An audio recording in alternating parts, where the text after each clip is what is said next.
Subscribe now. EU Debates. Today we held an extensive meeting of the EU-Azerbaijan Cooperation Council. Our comprehensive discussions were based on shared goals to develop EU-Azerbaijan relations into a strong, comprehensive partnership. We explored ways to deepen economic cooperation. Despite economic fallout of COVID-19 pandemic, the EU remains the biggest trade partner of Azerbaijan. The EU is the largest investor in our country, with more than 700 companies and investment exceeding tens of billions. Energy remains a central pillar of Azerbaijan-EU partnership. Our energy partnership was further strengthened by the new Memorandum of Understanding signed yesterday by President Aliyev and President von der Leyen. We are developing our strategic partnership through the Southern Gas Corridor, the largest infrastructure and energy project in Europe, with the aim of bringing alternative gas volumes to European markets. Implementation of the interconnector Greece-Bulgaria is an indicator of the SGC diversification. The Trans-Adriatic pipeline creates opportunities to transport fuels with extremely low climate impact, including hydrogen.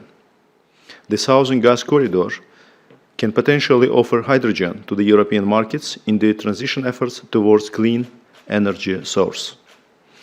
Energy security is closely related to modernization of energy infrastructures, energy efficiency, and use of renewable energy source. In order to achieve its climate goals, to make efficient use of the country's renewable energy potential, as well as to ensure energy transition, Azerbaijan aims to increase the share of renewable energy sources from current 17% to 30% by 2030.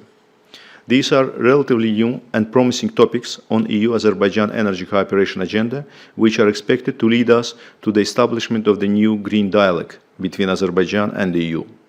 Azerbaijan, with its geostrategic position, attaches significance to increasing its transit potential, including through making full use of the capacities of transport infrastructure. As one of the major transit countries along the international East-West Middle Corridor, it is our top priority to ensure the security and reliability of transit operations in light of recent regional development that pose a risk of supply chain disruption. Our discussion touched upon the recent high-level security dialogue, during which the potential of practical cooperation in many areas of mutual interest was explored. Following a productive third meeting held in Baku in March this year, we are interested in further advancing our agenda and look forward to the next meeting in Brussels. Ladies and gentlemen, previous meeting of the Cooperation Council took place shortly after the end of the 44-day war and signing of the trilateral statement by the leaders of Azerbaijan, Armenia and Russia, which put an end to decades-long conflict.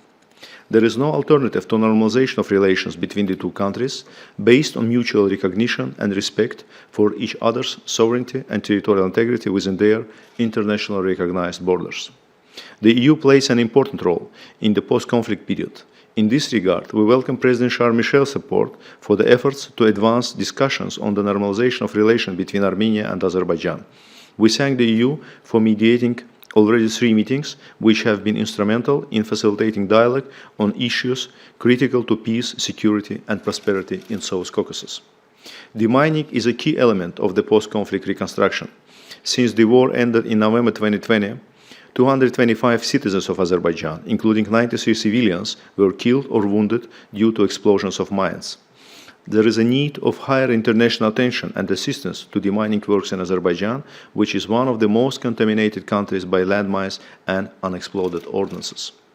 We thank the EU for assistance in humanitarian demining, including recent package of about 4 million euros. We hope all relevant instruments will be mobilized to support the demining efforts. We value the EU's efforts to contribute to the post-conflict recovery in Azerbaijan. Today, the European companies are involved in various projects in the liberated territories of Azerbaijan.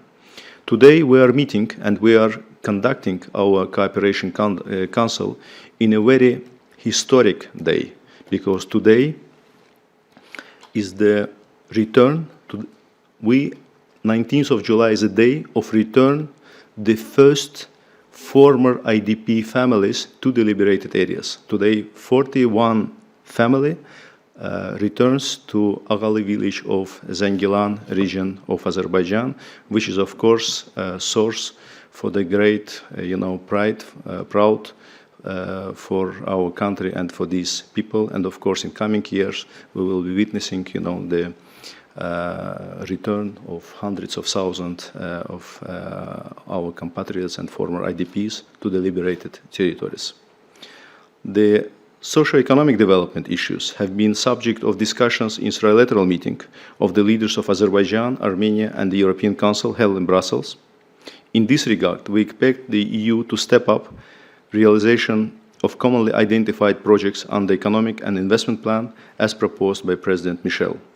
3 trilateral statements signed by the leaders of Azerbaijan, Armenia, and Russia, as well as high-level meetings between the leaders of Armenia and Azerbaijan hosted by the President of the European Council, identify key directions for normalization between Armenia and Azerbaijan. One direction is unblocking transport communications in the region, including Zangezur corridor. It corresponds fully to our transport connectivity agenda with the EU. Dear colleagues, we have exchanged views on impacts on recent geopolitical developments to the current architecture of Eastern Partnership. Azerbaijan is ready to contribute to the consultations with the EU and partners in the region to redesign the Eastern Partnership. We believe that the success of the exercise is linked to a thorough and accurate analysis of policies pursued in the past. Maintaining non-confrontational spirit should constitute the fundamentals of the Eastern Partnership. We believe that a new bilateral agreement between Azerbaijan and the EU will enhance our partnership. The agreement should embody the spirit of strategic partnerships relations established with 9 EU member states. The agreement foresees several advantages and preferences both for Azerbaijan and the EU. Therefore, both parties should be equally interested in swift conclusion of negotiations. I would like to extend our appreciation to High Representative Borrell, Commissioner Varhelyi, and all colleagues who participated today at this meeting for organization and for warm hospitality. Availing myself of this opportunity and guided by the rules of procedure of the Cooperation Council, I propose to hold our next meeting in Azerbaijan. I thank you. Thank you very much, and this concludes the press statements. Have a good day.